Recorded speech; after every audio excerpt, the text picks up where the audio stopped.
Hello and welcome to today's reading.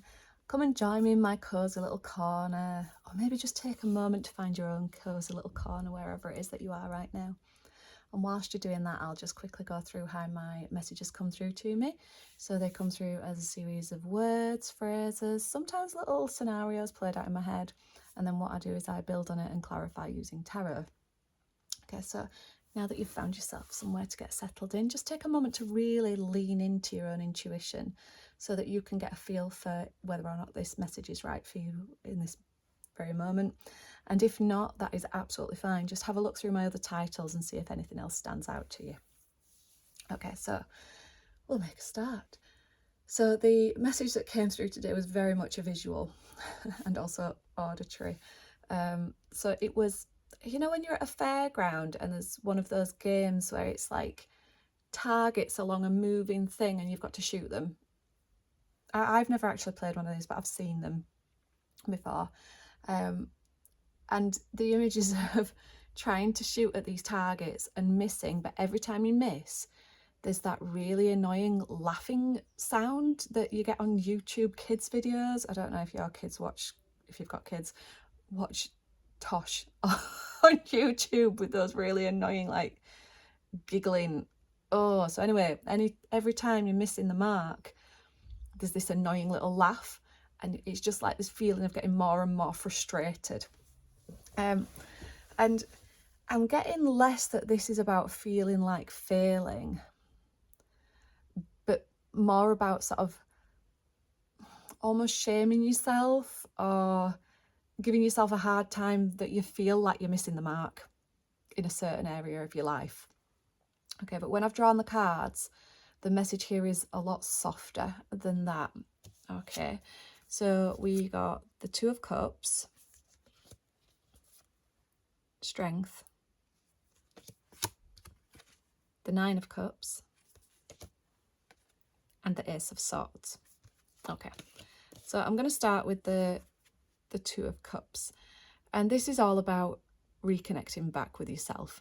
That's what's coming through right now, because I think at the moment it does feel like you've been giving yourself too hard a time about not quite being where you feel like you should be or where you are expected to be in a certain situation that you're in, and that you're just not missing the mark, but you, in this giving yourself a hard time about it and like really focusing on it, you've lost that connection with yourself.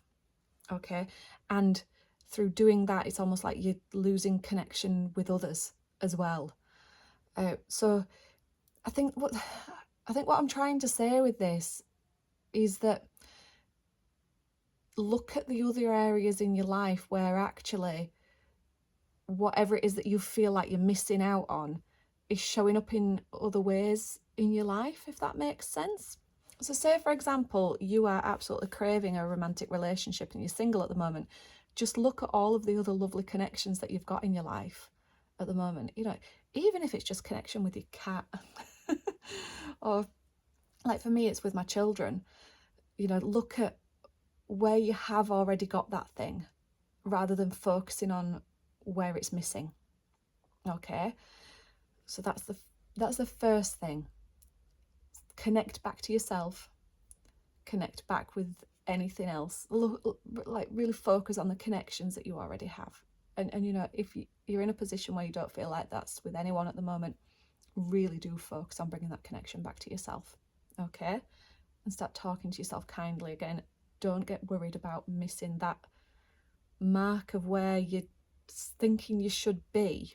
Okay, now to have drawn Strength alongside that, this feels like patience and inner strength. It's not like big brute force kind of thing of like, I really need to be there, that is my target, that is where I'm going to go. This is like pulling back and saying, no, my strength right now is to not get so worked up about the fact that I'm missing that mark that might not even be right for me, you know.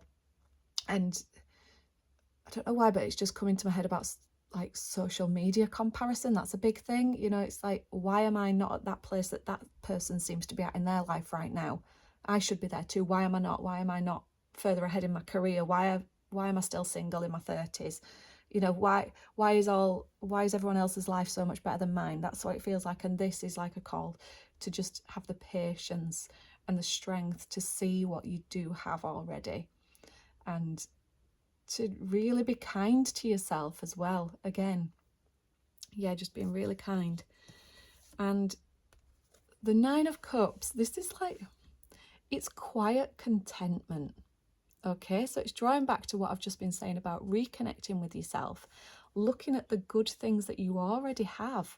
So maybe you're not, hitting that big target that you're aiming for, but maybe you are reaching it in smaller, more subtle ways that you're not seeing because you're so focused on one particular thing. So just take a little bit of time out to see where all of these lovely little things already are in your life. And this is a really good thing to do actually here, is to have a gratitude practice every day.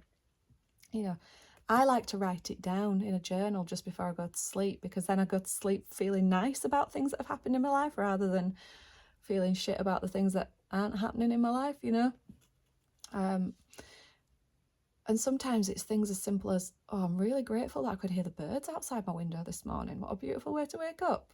It can be the smallest of things.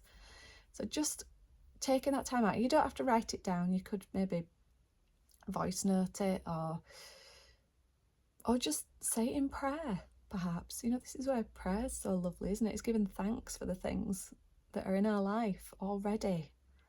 Yeah? So, and when you start to do that, you start to realise that actually, I do have quite a lot of contentment in my life already.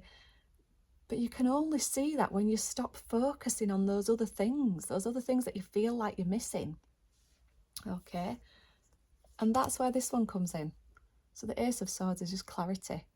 Clarity, like, now I can actually live in my life rather than being so in my head focused on that thing that's not happening. That thing that I'm getting frustrated about and giving myself a really hard time about. Yeah. Let's look at all these lovely things. And when that starts to happen, it's a really nice point to get to, because you do reach that sort of inner contentment that actually things aren't as bad as I feel right now. There's always something to be grateful for, and I get that people are in crappy positions, so if you're watching this and you are in a really shit situation at the moment, first of all, I'm sending you so much love, but just have a look at what is actually good. You're breathing, you've got space around you, I don't know, just focus on the simplest of things that you can actually be grateful for. One of my friends once told me that that my gratitude practice is extreme. It's like, you're a bit of an extremist with your gratitude journaling, aren't you? Because I'll give thanks for the things that I've found hard as well, because it's those things that help you to grow. It's those things that give you the lessons in life that are going to help you gain clarity about what it is that you actually do want, and so it helps you to move away from whatever it is that you're in that you don't want at the moment. So stop being so focused on those targets that you're missing, because you're in your life. Enjoy it. Enjoy those small things. Quite a deep one today. So if any of this has resonated with you, please do pop a comment in below. I'd love to see how these messages are playing out in your life at the moment. I do love to read all the comments. And as always, thank you so much for joining me here today, and I shall see you next time. Bye bye.